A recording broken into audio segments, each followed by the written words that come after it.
Okay, I took a little break there. So, vibrations. I want to give you a couple of different examples of vibrations. I'll tell you about several. Let's talk about the pyramids. Let's talk about Native American tribe celebrations that last for several days and several nights, and they have vibrations that dance to the drums.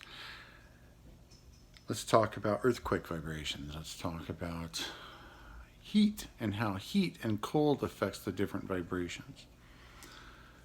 The only problem is I think we're going to be interrupted here shortly, so I won't be able to get through everything. But the vibrations, let's talk about the Egyptian pyramids. We talked about the Ankh and how they used that most likely, which I believe. And we'll talk about the pyramids, what they were used for.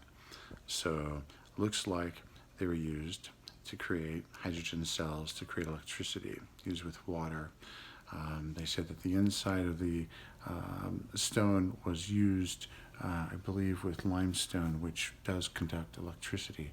The outside of the pyramids was using a stone that did not conduct electricity.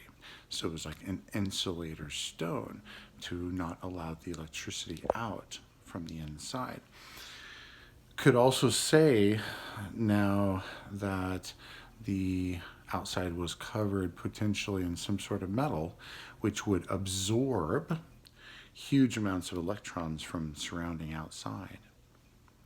And those huge amount of electrons could be able to help generate power, or let's say they just had insulation on the outside without any conductor on the outside to generate electricity, and all they did was have the insulator on the outside barrier, and they use hydrogen, water, and electricity and the vibrations of the earth.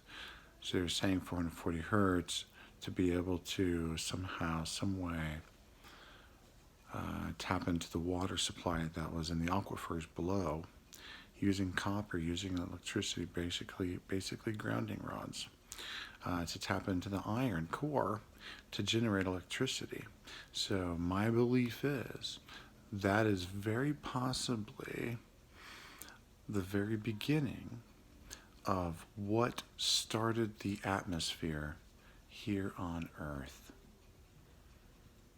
That's what began gravity.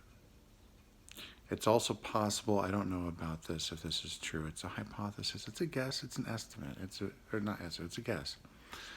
I'm wondering, I'm curious to know if the way that the pyramids were set up is not necessarily as a power station to supply power to, or a power grid to supply to cities, although it may possibly could have been used for that.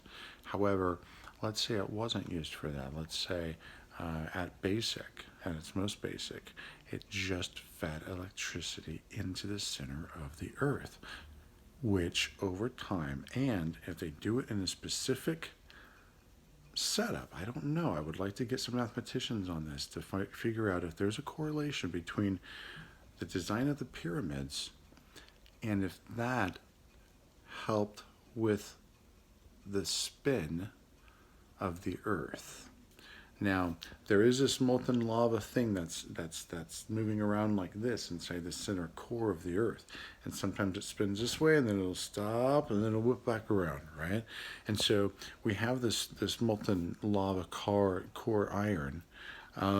And that iron is a blob. At its center, it's very strong, very dense. Outside of that, it's super hot, magma, and that generates a lot of heat and electricity. And I believe it's possible that the Earth, by sucking more electrons, feeds that. And these lightning strikes, everything that goes on above in the atmosphere generates electricity that feeds back into the earth. And that is the cycle. And that is because of our atmosphere, but it's because it's iron as well. generating these magnetic fields. So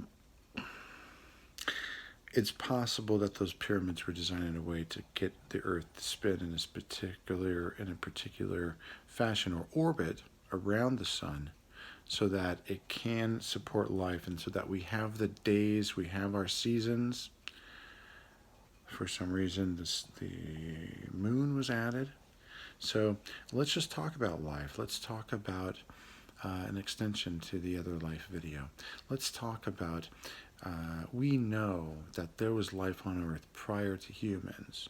We know there were dinosaurs, there were sea creatures, alligators, sharks, dolphins, whales, all kinds of animals that run this Earth before humans. Which means that something created them, or they just evolved over billions of years. This Earth has been flying since the Big Bang of our galaxy. And they're guessing, I guess, 2 point some odd billion years potentially. Whatever it is. We've been flying for a while, and long enough for us to have several species of animals. And the evolution. However, the downfall is our evolution of species of animals have developed in ways that we have too much greed, jealousy, and envy, and we allow the evil to overrun a lot of what is important in our lives, internally and also externally. And a part of having a great life is managing the evil that's around you, and just making sure that you're surrounded with good, positive, helpful vibes. Now, of course, you're going to go through bad times, and you have to learn how to navigate that. And you have to learn how to become so strong that eventually you can help other people that are in these bad, negative spots. And you can actually help raise them instead of you being pulled down. So there are techniques and tactics for that. And I know we're getting into different areas here, but let's say humans.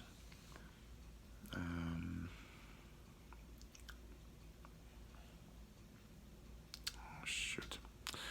Hold on, I have to go do dishes. I gotta stop this video.